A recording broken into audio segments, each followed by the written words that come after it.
As brancas jogam nessas duas posições, e a sua tarefa é descobrir em qual posição as brancas conseguem forçar uma vitória. Uma é ganha para as brancas, e a outra é um empate. Antes que comecemos a analisar, pause o vídeo e pense qual posição você jogaria com as brancas, tentando descobrir em qual das duas posições as brancas têm mais chances de converter a sua vantagem numa vitória. Certo, a primeira coisa que notamos em ambas as posições é que são finais totalmente incomuns, sem nenhum peão e sem nenhuma torre no tabuleiro, ainda mais estranho quando percebemos 4 cavalos na posição 1. Nas duas posições as brancas estão com material a mais, e a vitória só será possível na posição que as pretas não conseguem criar uma defesa consistente. Enfim, sem mais delongas, a posição correta que as brancas ganham e que você deveria ter escolhido é a primeira. 4 cavalos são tão fortes a ponto de sobrecarregar a dama preta em algum momento e ganhar. Já na segunda posição, o par de bispos se defende muito bem contra a dama branca, e aliás, esse final é muito mais complexo do que parece, porque isso é apenas um empate se os bispos não estiverem no centro no tabuleiro e nem muito nas bordas. Voltando para a primeira posição, vamos ver como os 4 cavalos ganham contra a dama preta, de acordo com os lances da Table Base.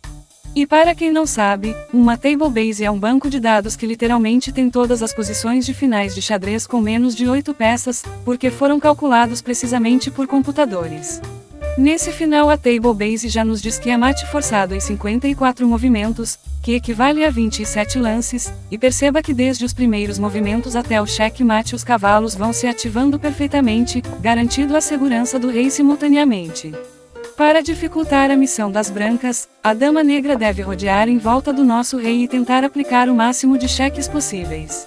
Porém, depois de cavalo G4, perceba que os cavalos de repente se posicionaram de uma maneira que impedem qualquer cheque da dama, e logo em seguida o rei vai avançando cada vez mais até chegar em F7, onde acontece a mesma situação de antes, em que a dama não tem nenhum cheque.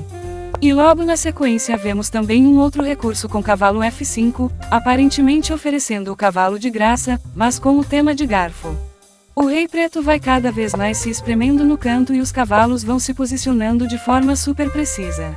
E enfim é chegada a hora que o rei branco se aproxima super perto do rei preto para aplicar o mate, permitindo alguns cheques da dama, mas logo os cavalos entram em ação, com outro tema de sacrifício para garfo, e depois de cavalo DF D7 o rei é trancado e força um lance de dama, o que permite a continuação com cavalo C8 e rei A6, ameaçando e finalizando com um mate com um dos cavalos em B6. Resumindo essa primeira posição, as brancas conseguem progredir avançando os cavalos e o rei lentamente, e com o posicionamento preciso de um jogo perfeito das peças é possível forçar uma vitória. Já na nossa segunda posição, que é um empate, as coisas ficam um pouco diferentes. O mais interessante é que essa mesma posição é ganha com as peças movidas uma coluna para a esquerda.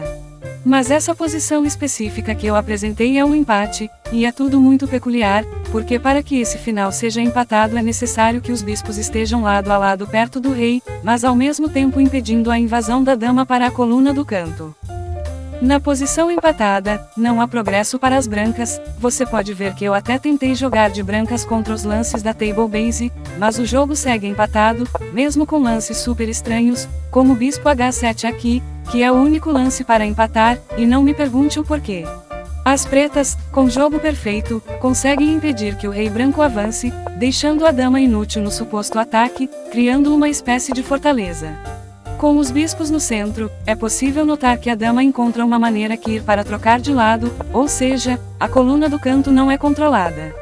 Logo depois de alguns lances demorados chegamos num ponto em que a dama gasta um tempo de H3 para G4, simplesmente sem sentido algum, mas de acordo com a Table Base essa é a maneira mais rápida para progredir, porque meio que força que os bispos recuem e logo na sequência que haja um zugzwang para ganhar um dos bispos, vencendo muito facilmente. Não deixe de curtir o vídeo se aprendeu algo novo e acompanhar mais vídeos de análises do canal. Comente se você já entrou em algum final super estranho como esses, e até mais!